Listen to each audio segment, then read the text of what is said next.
Buenos dias. ¿Cómo está? Kaipachi with the weekly Pele report for January 22nd of the year 2020. Yeah, I just realized, I have been living here for like years now, and I always go upstream. So today, anticipating the new moon in Aquarius, something completely different, I decided to go downstream. I mean, I've never been down here before. This actually looks very, very nice. I think I'll be able to find a very nice spot here, right? So, to the astrology, the moon is in Capricorn. And, along the way, of course, she's going to conjunct Jupiter today, come around, hit Saturn, Pluto tomorrow, and by Friday, she moves into Aquarius. Oh, yeah. Lighten up a little bit from Earth to outer space. She goes for a new moon in Aquarius at 4 degrees, 22 minutes of Aquarius. I'm going to read you that Sabian symbol for the 5th degree of Aquarius. Let me go walking a little bit here instead of standing around doing nothing. But talking. Oh my God. Anyway, where was I? So that's the moon. Yeah. New moon in Aquarius. Ow! And then she moves on. Sunday she goes into Pisces. Okay, and then she's going to join with Venus, right? And Venus is going to be joining with Neptune. Yikers. And not only that, but it's going to be square Mars. And I talked about this a little bit last week. Venus square Mars. Venus conjunct Neptune in Pisces. Square Mars in Sagittarius. These are the archetypes I want to talk about today. Mars in Sag, Venus in Pisces, new moon in Aquarius. These are the ones that we're all kind of dealing with here, these days. If you look at that chart up above at the beginning of the report, you will notice, that all the planets are up above the horizon, mostly gathering in the last 3 signs of Capricorn to Pisces. These are the universal signs. It's not so personal. Uranus is really the only planet down there in Taurus. Oh, that brings me to the other thing I wanted to talk about. Eris, speaking of planets, Eris is over there in Aries, newly discovered in 2005. And the planet of discord is exactly square Pluto on Sunday. Now that's to the minute. Both of these guys move so slow that, they're at 23 degrees, Capricorn to Aries, and, within a couple of degrees, like I say, they came into square in 2019.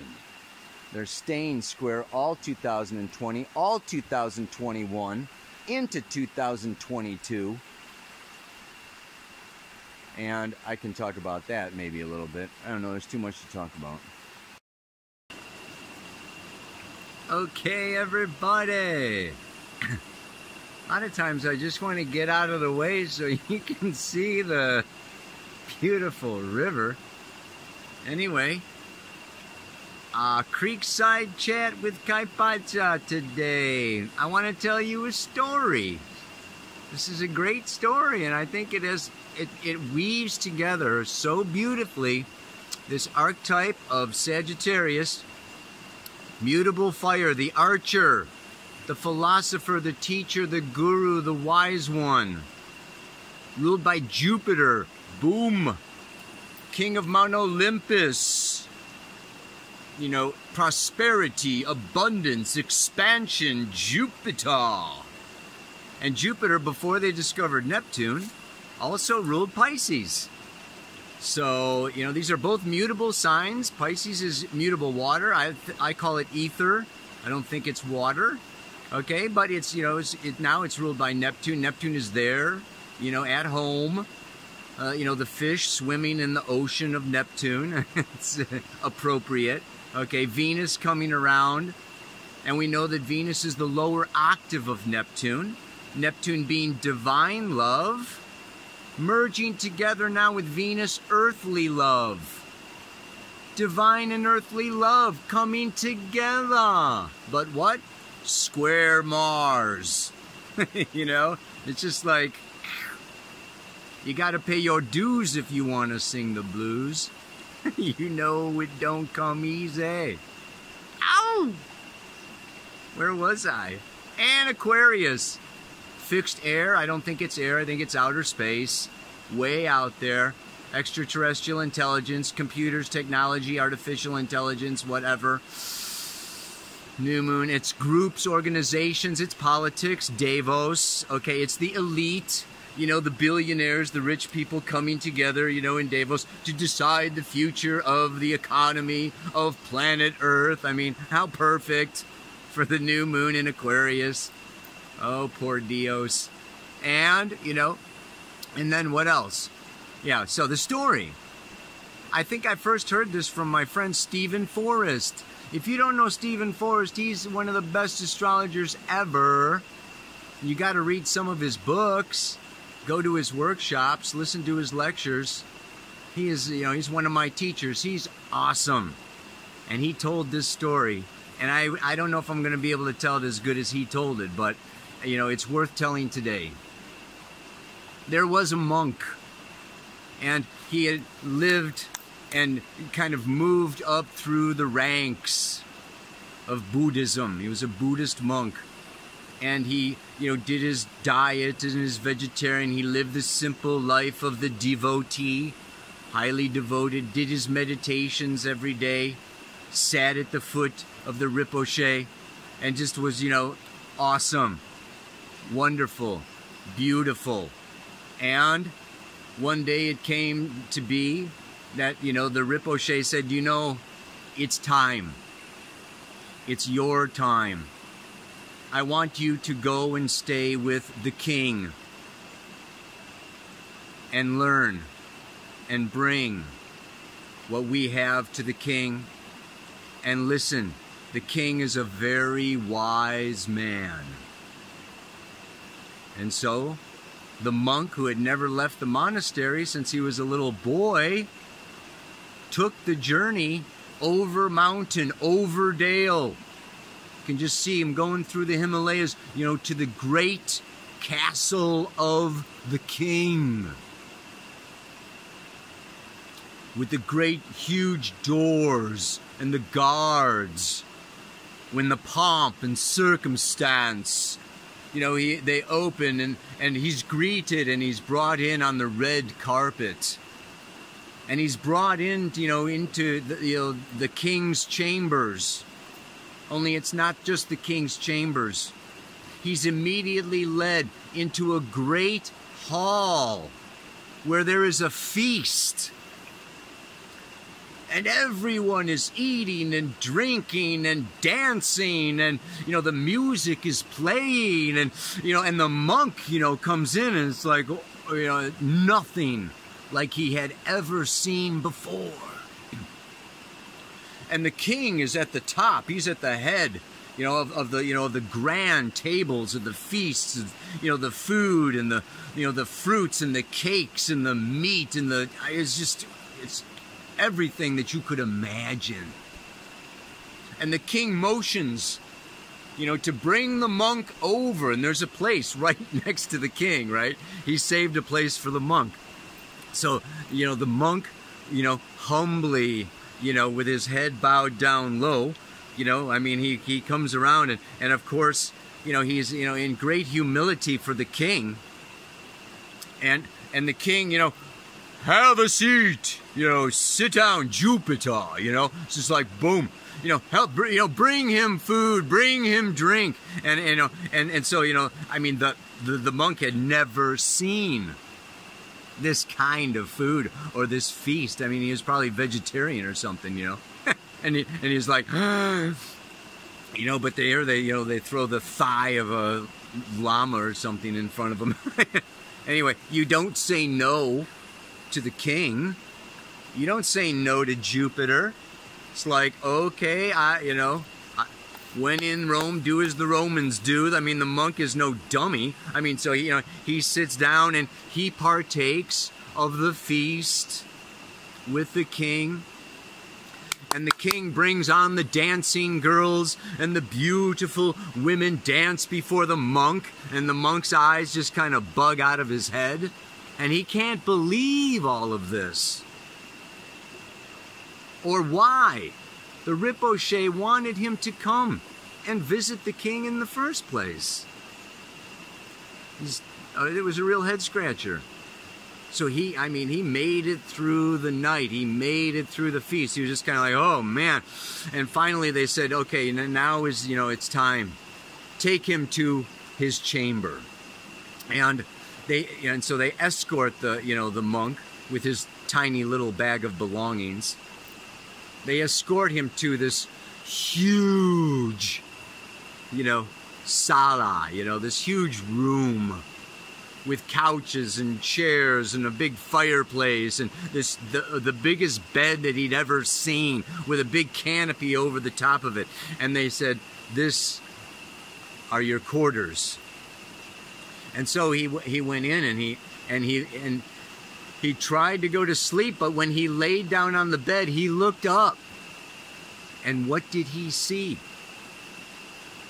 Hanging by a tiny, skinny, thin thread was the sharpest sword he had ever seen. Hanging straight from the ceiling right over the bed, right where he had to sleep. He did not get very much sleep that night. With the sharpest sword he'd ever seen hanging right over his head, one little break in that thread and he would be dead. So he tried to sleep, but it took all of his meditation, all of his stilling, calming breath work, all the kundalini that he could do, but still not so good. In the morning, he was brought out for breakfast. He sat down next to the king. "And how did you sleep, my guest?" says the king. And the monk goes, "Well, really, I couldn't sleep hardly at all. There was a sword hanging over my bed." And the king led the monk up to his quarters, up to his room. And they opened the door to the king's chambers, even bigger than the monk's. And the bed is even bigger. But woe and behold, what do they see? 100 swords hanging before thee, each by its own little thread. Every square inch of the king's bed was covered with a sword hanging by a thin thread from the ceiling. And this is where the king slept every night. There was a great lesson here for the monk, obviously, that the Rinpoche wanted to share with him. Yeah? It's that you can have it all. The king had it all. And he enjoyed the lusciousness, Venus, Aphrodite, sugar, sweetness, money, sex, earthly love. It's just like, yes, we can have it all. This is super powerful message. Knowing that we are going to die, knowing that it could all disappear with the drop of a sword, knowing that we could die in this next minute. I could die before the video's over. Right? This is Aquarius. Non-attachment. The way of the Buddhist.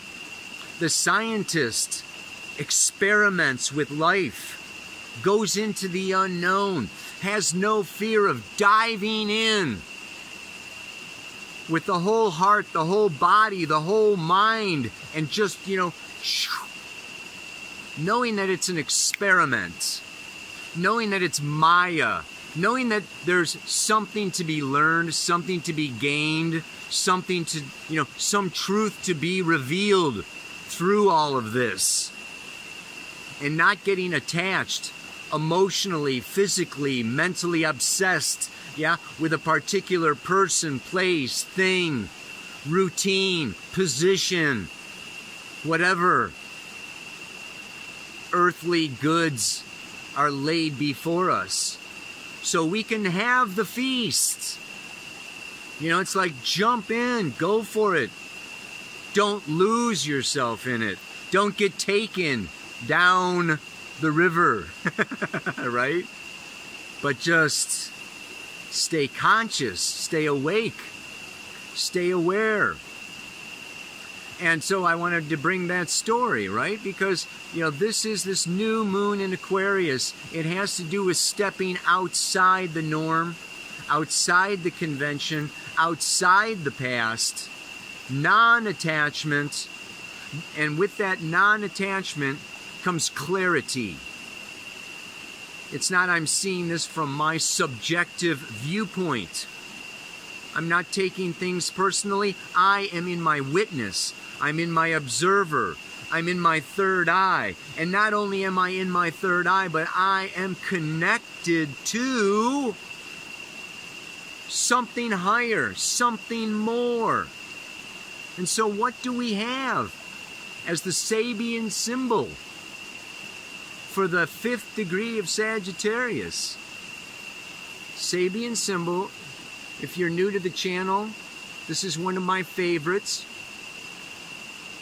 Elsie Wheeler, the most amazing clairvoyant in 1925, sat down with Mark Edmund Jones, who had 360 cards with a degree of the zodiac written on each card. And within 8 hours, sitting in a park in San Diego, she held one card up to her head and saw a symbol, and he wrote it down. She held another card up to her head, and he scribed that. And she held another card, 360 cards in 8 hours. Boom, boom, boom, boom, boom. She was phenomenal, and they were all mixed up. So the phenomenal thing is that there was a greater consciousness at work with Elsie that day, working with Mark Edmund Jones, and they brought together the Sabian symbols, and there is an order to these symbols. There's phases and cyclical unfolding, and it's just, it shows so much the beauty of every cycle. So there is a symbol for each degree, and the symbol for the degree of our new moon, which sets the tone for the entire month. Hello. A council of ancestors is seen implementing the efforts of a young leader. Yes, I think of our little 16-year-old talking to the Davos people, about climate change. She's a young leader, eh?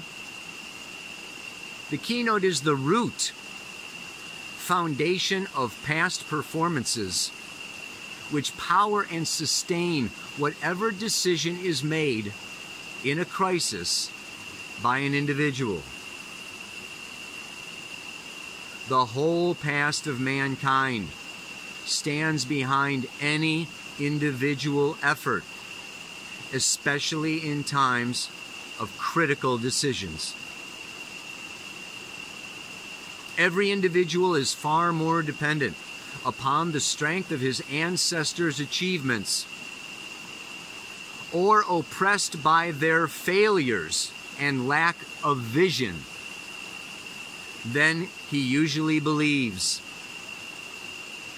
This can mean a hidden foundation of individual strength, or the inertia of a tradition unable to transcend its limited origins. We are in a time, ladies and gentlemen and everybody else, of critical decisions. The year of 2020, everybody's talking about it. The Jupiter-Saturn-Pluto conjunction in square to Eris, the great goddess of discord.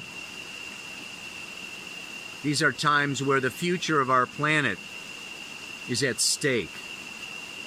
And as we can see, and as the mantra deals with today, this age of Aquarius, this archetype of Aquarius, this age of Aquarius is about community.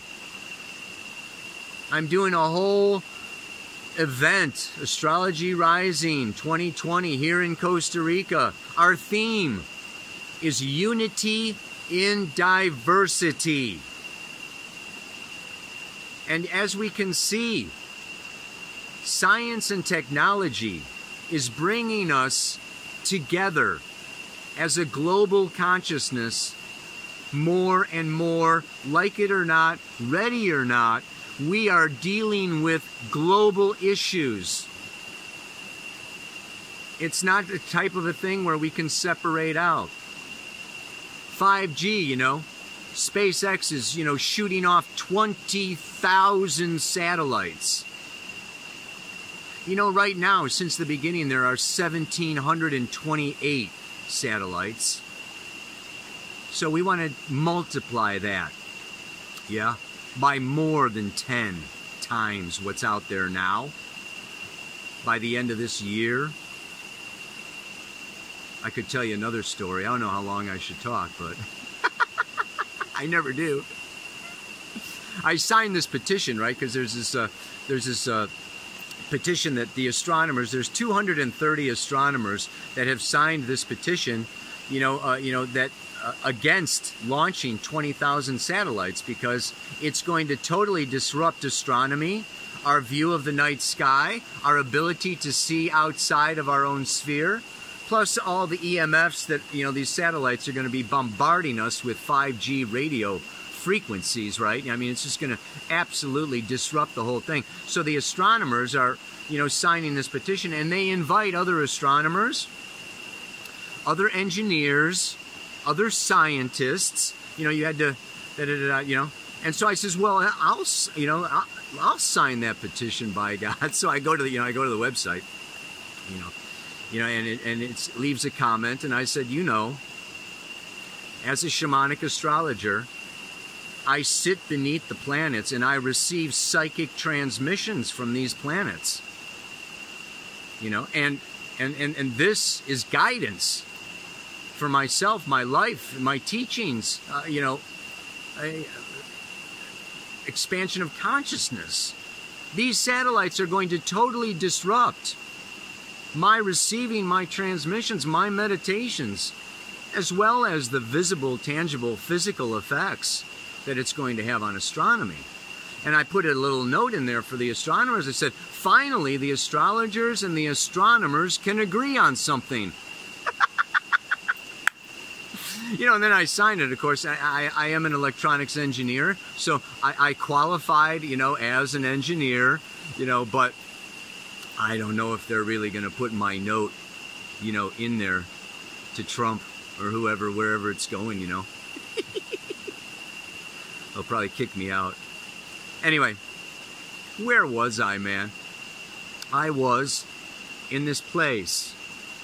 The host of angels behind us. It's like whatever you bring forward, there is a spiritual transmission. Okay, Kundalini Yoga, the golden thread, the golden chain, going all the way back to Guru Ram Das, through Yogi Bhajan. I connect to the golden chain. I mean, this Aquarius is, it's the opposite of Leo.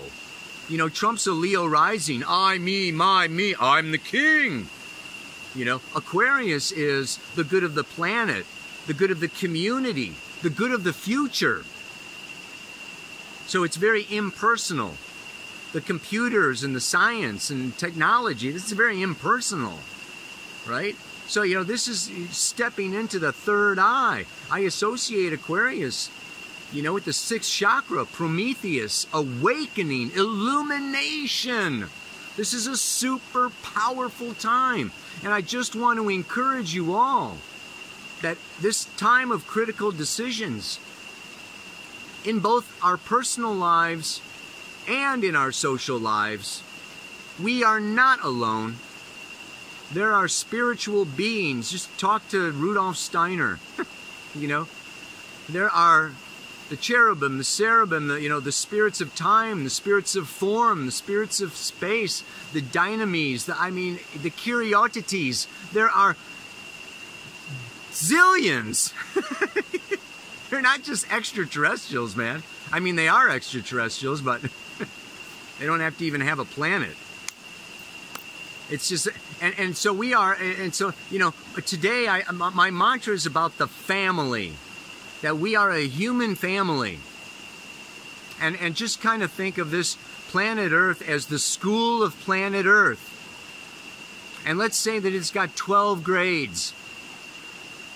And some people, some souls have been around, you know, reincarnated thousands of times. Okay? They're in these advanced evolutionary stages of 12th grade, ready to graduate off of this third dimensional school. And then you've got what? You know, the 8th graders, the 5th graders, the 1st graders. You know, I mean, there's a whole, there's a whole trip going on here. Right? And so, what are the 8th graders doing? They're not so concerned about the school anymore because they see a much greater future. Okay, other dimensional realms, other places where they're, you know, it's like, yeah, I'm ready to, my sights are kind of out of here. So, you know, it's important that, you know, those 12th graders turn around and hold and teach and care for the younger souls on this planet, the younger ones that are brash, that are raw, that are short-sighted. Okay, that are, you know, more personally, you know, invested and just don't know and don't see.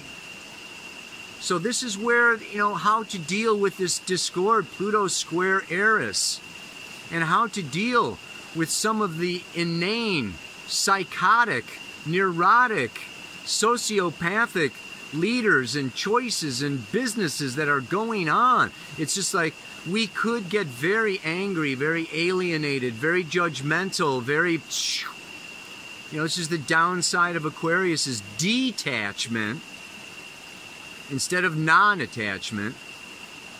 I'm not going to have anything to do with them, and I'm not that. And you can see the discord, the gap between whether it's political parties or religions or economies. You know, there's so much separation going on now. And so this is where we come in, right? And it's just like unity and diversity, realizing that we are family, the human family.